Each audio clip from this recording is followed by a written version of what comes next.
আসসালামু আলাইকুম। আপনাদের জন্য একটি ভিডিও নিয়ে আসলাম। সেটি হচ্ছে যে জিআই পাইপ কিভাবে থ্রেড কাটবেন। তো থ্রেড কাটতে গেলে আমরা বিভিন্ন ধরনের ডাইস ইউজ করে থাকি। তো আমি যেটাতে কাটবো এটা একটি অটো কাটার, এটাতেও আপনি কাটতে পারবেন। তো আমি আপনাদের দেখাচ্ছি। তো আমাদের যে পাইপটা লাগবে সেই পাইপটা আমরা কেটে নিচ্ছি। তো এই সাইজের পাইপ আমাদের অনেকগুলি লাগবে, তো সেক্ষেত্রে আমি আপনাদের জন্য ভিডিওটা করে ফেলছি এই সুযোগে। তো যাই হোক, পাইপটি যেন না ঘুরে সেজন্য পাইপ রেঞ্জ দিয়েও জাম দিয়ে দিলাম। তো এই কাটারটা হচ্ছে আমরা এখানে আপনার হলো 1/2 ইঞ্চি থেকে 2.5 ইঞ্চি পর্যন্ত কাটতে পারবেন।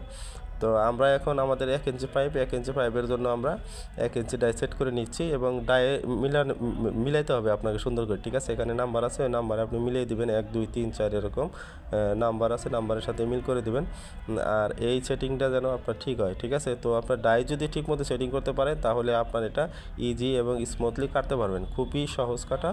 তো যাই হোক, প্রথমে আমরা এটাকে পাইপের ভিতরে ঢুকিয়ে নেব, তারপর এটাতে আপনার জাম করে দেবো। ঠিক আছে, তো এখানে আমরা লকটা ঘুরিয়ে দিলাম, কারণ হলো এটা উল্টা দিকেও ঘোরানো যায় এবং সোজা দিকেও ঘোরানো যায়, মানে রিভার্স ফরওয়ার্ড দুইটা অপশনই আছে।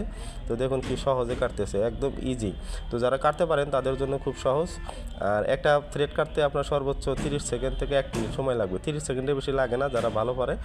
আর এখানে একটু মোবিল দিয়ে দেওয়া হলো যাতে ডাইটা গরম না হয়। তো আপনারা মোবিল ইউজ করবেন, তাহলে ডাইটা নষ্ট হবে না। ঠিক আছে, তো মোবিল যদি না থাকে সেক্ষেত্রে আপনি কাটিং অয়েল ইউজ করতে পারেন, কিন্তু পানি দিবেন না, পানি দিলে ডাই নষ্ট হয়ে যায়। ঠিক আছে, তো দেখুন খুবই সহজ। আমার তো মনে হয় 15 সেকেন্ডই লাগেনি, অলরেডি কেটে গেছে, থ্রেড কাটা হয়ে গেছে।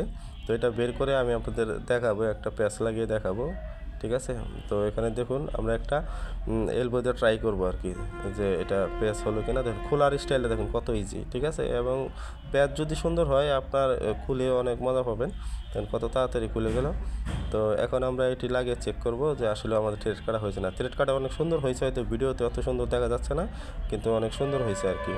ঠিক আছে, তো এটা আসলেও অনেক সহজ থ্রেড কাটার জন্য।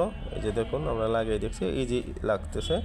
তো যাই হোক, এখন আমরা পাইপ রেঞ্জতে হালকা একটু টাইট দিয়ে দেবো। দেখুন